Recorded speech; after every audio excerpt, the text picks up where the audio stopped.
Onlar mənə ibadət edir və heç nəyi mənə şərik qoşmurlar. Bundan sonra küfr edənlər, məhz onlar fasiqlərdir.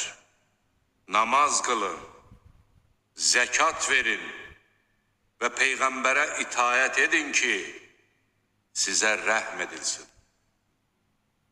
Kafirlərin yeryüzündə Allah'tan yaxa qurtara biləcəklərini zənn etmə. Onların sığınacaqları yer oddur. Ora nə pis dönüş yeridir. Ey iman gətirənlər!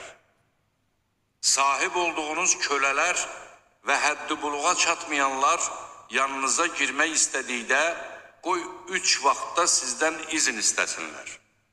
Sübh namazından əvvəl, günorta paltarınızı çıxartdığınız zaman və gecə namazından sonra.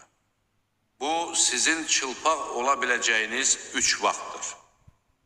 Qalan vaxtlarda bir-birinizin yanına icazəsiz girməkdə nə sizə, nə də onlara heç bir günah gəlməz. Allah ayələri sizə belə izah edir. Allah biləndir, müdrikdir. Sizin uşaqlar da həddi buluğa çatanda qoy özlərindən əvvəlkilər yanınıza girmək üçün izin istədikləri kimi izin istəsinlər. Allah öz ayələrini sizə belə izah edir. Allah biləndir, müdrikdir. Ərə getməkdən ümidini üzmüş yaşlı qadınlara ayıb yerlərini göstərmədən icablarını soyunmasında günah yoxdur. Lakin bunu etməmək onlar üçün daha xeyirlidir. Allah eşidəndir, biləndir. Çora, çolağa bir də xəstəyə günah gəlməz.